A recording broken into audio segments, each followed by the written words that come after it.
Hey Mike, Chalgrove again. And today guys, I'm here to do another anime review, and this anime review is to A Certain Magical Index Season 3, Episode 2 guys. So, let's get into it. So guys, in this episode of A Certain Magical Index Season 3, this one, it starts off with, I think his name, I'm trying to remember his name, is it Steen? I think is it Steen? I think, or I'm trying to get his proper name. Well, you know, the Fire Wizard guy, I'm not very good with names. So as you guys already know, names, not very good. It takes me a very long time to learn people's names. But the Fire Wizard guy, you guys know, again, Steen, I think that's his name. I might be wrong, but you know him, the tattoo guy with the barcode. He was interrogating two members of the Roman Orthodox Church to get information about the right hand of God. What they're about, what are their purpose, what they're trying to do. That's what they're trying to get out of them. And if you guys want to find out more what that part was all about, you need to watch it out because a bit of too much spoiler, so I don't want to go into that. He interrogates them and trying to learn information from them. Then after that, it goes to the opening, which I've got to mention this, the opening, so far I like the opening. Compared to the other openings, I've got to mention this with the opening. It's my least favorite. I still like it, but out of the A Certain series, this so far feels to be the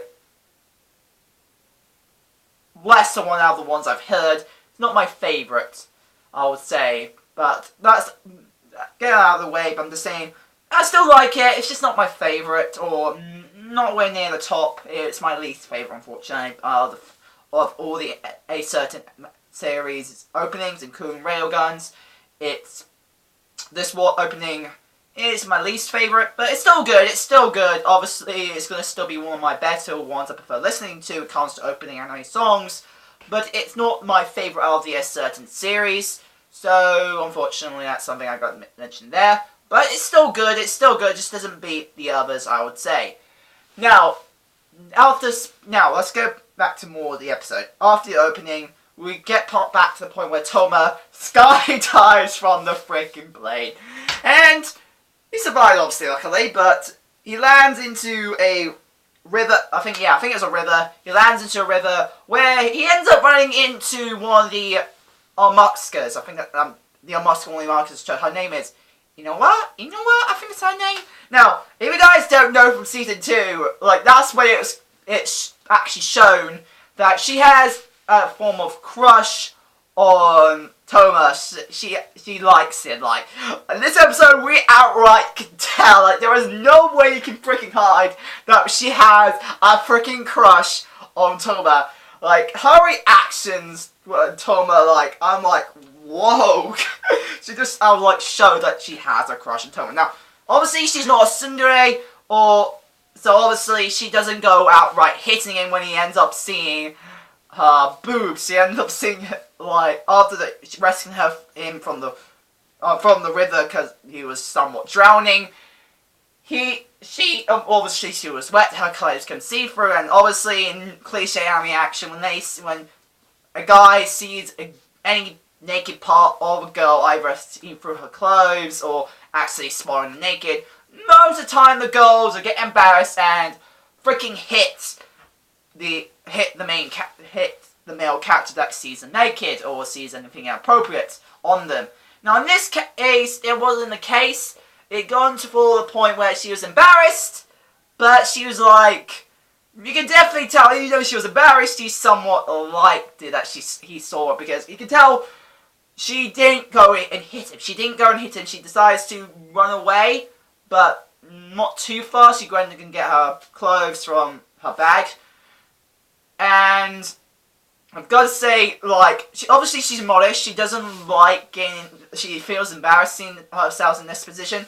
But obviously, the way how she reacted with Tommy in that situation, it's blimey obvious, like, she's embarrassed, but more because the person she likes sees her like that. Because it's someone she likes, she doesn't feel as embarrassed as she would have done it was not one she doesn't like that. So obviously, if someone like a friend, just a friend, if she was encountering someone who's a guy who's just a friend or a complete stranger, if they see her like that, obviously she'll be outright vicious and go freaking hitting them.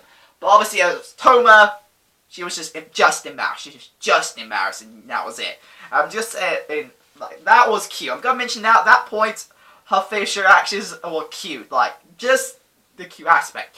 Now, what we did find out is more about the document C. Like, I've got this. I think I've got the name right now. Document C. I think that's the full name. I might have read it wrong, but that's what it sounds. Document C. That is the this is the pretty much the magical weapon that the Roman Orthodox Church are using to pretty much, we found out, to control people to believe that Academy City is their enemy. More especially Europe. So, my continent. Oh god, that's not good. But they're pretty much convincing them that they're the enemy. Pretty much, even though they're acting like their normal selves, what this weapon somewhat does is, like, influences them to see the Academy City as an enemy. It doesn't hypnotize them, because obviously they're still conscious and somewhat aware, because obviously, like I said, they do see the Academy City as an enemy, but they can still live their ordinary lives. It's only when they recognize someone from the Academy City that start rioting, they start getting angry. But that's what's going on right now. Citizens right now are convinced that Academy City is their enemy, and right now a riot is going on in the country. Right now it's France. Right now we're in France in this situation, but there's a riot going on, and we find out that the document C ends up being what is making this happening. Now, we see Toma. We found out that the Orthodox Church member, even though she's aware, she wasn't aware that Toma was coming along to help out. She wasn't aware of that, but she does know about the document. And once she heard that Toma was like, she was like, "Oh, didn't realize." She was shocked that she didn't realize he was coming along. So, but obviously, she was part of the plan of make sure to shut down Document C, and that's what the mission is all about. And unfortunately, while someone was skydiving, he unfortunately separated with Sugimoto,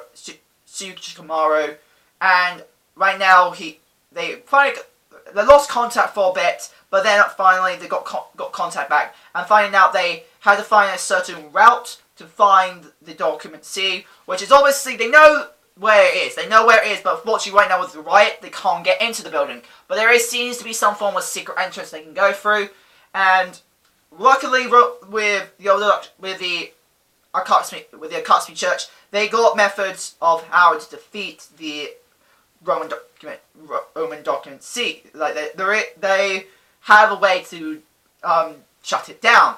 The reason why Sama can't shut it down himself with his right hand, because from what Sugimoto said, there is a possibility that there is a limit to what your magic breaker can do, or that there is something that happens if it gets deactivated irregularly.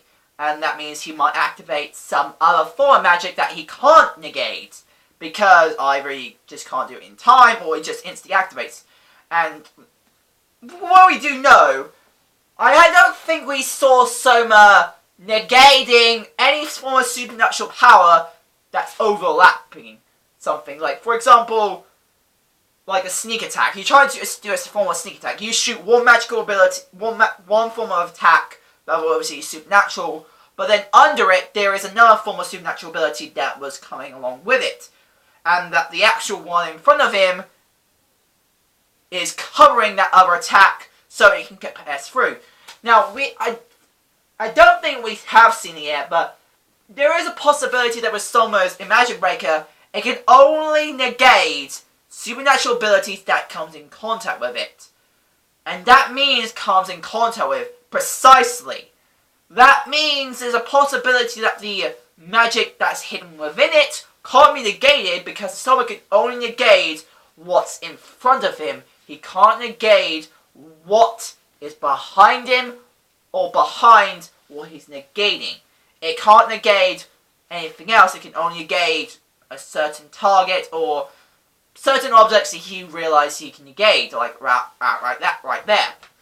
So that's why I feel like so far we're getting more information how Soma's Magic Breaker works, of what its limitations are, which obviously every supernatural ability, magic or expert ability or otherwise, does have form of limitation.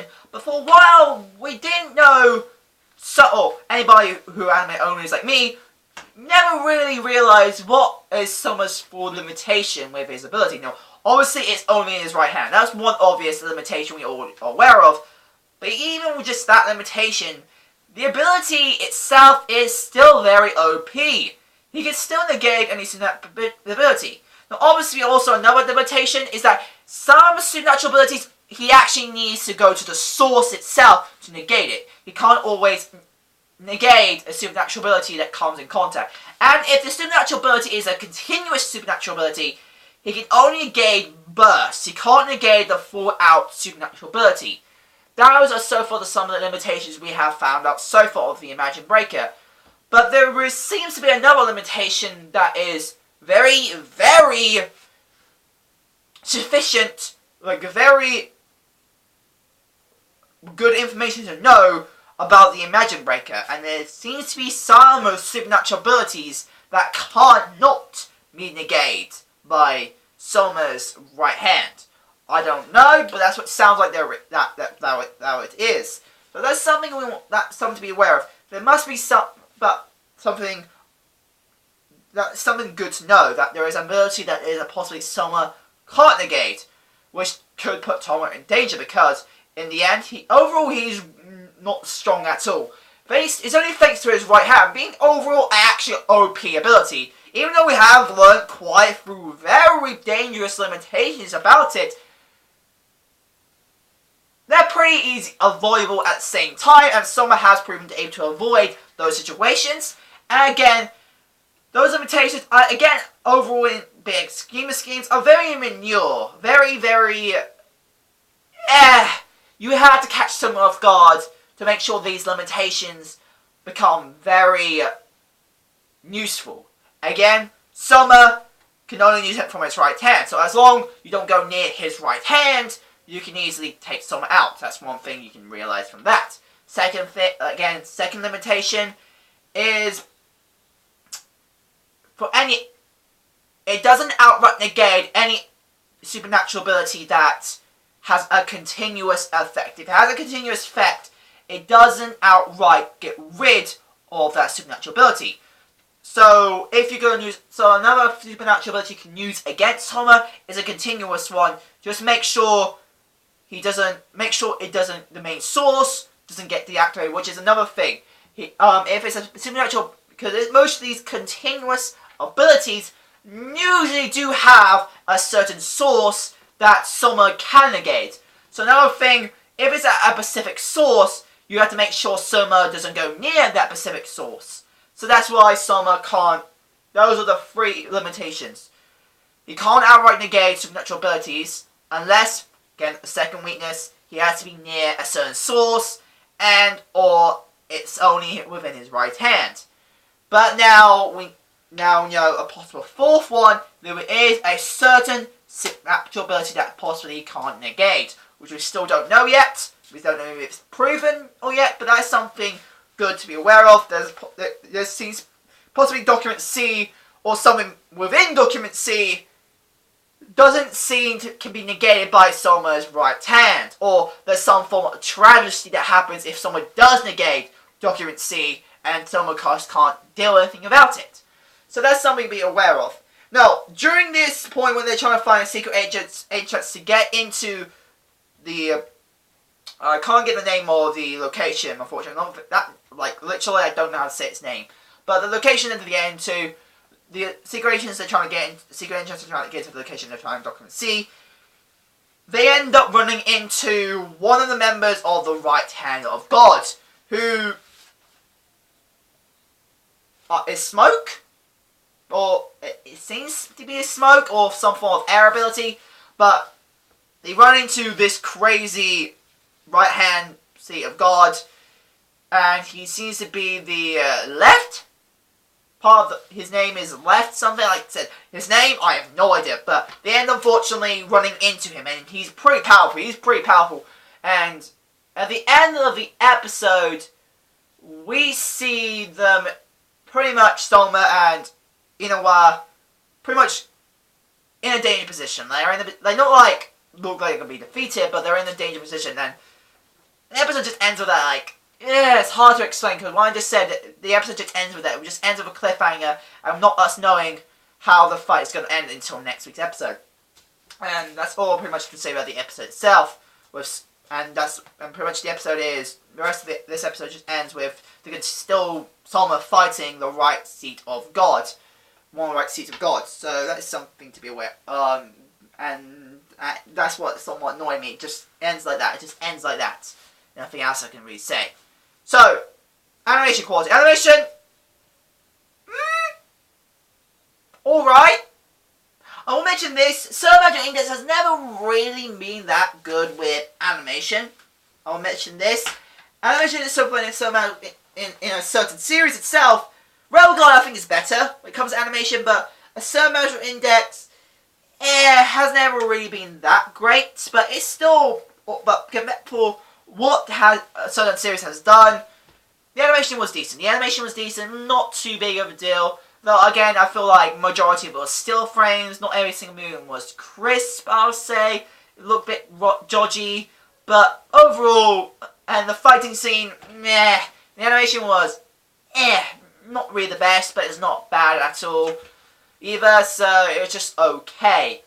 But overall, the animation was just okay. The animation itself was just okay. And there is nothing else I can really say. Anyway guys, that's my hour review to a certain Magical Index Season 3, Episode 2. Hope guys, thank you for watching fans today. If you guys are something else, go down below. My address down, yeah. And also guys, if you want to follow me on Facebook, Instagram, or Anime Mino, these are such things to do. On Facebook and Anime Mino, just search Chalgrove, the same name as my channel. And if you want to follow me on Instagram, it's just at Chalgrove1998. And also guys, if you want to have me on Patreon, my Patreon will be also in the description as well. And guys, hope you guys, okay, come on, subscribe, and I'll see you guys there. Bye guys!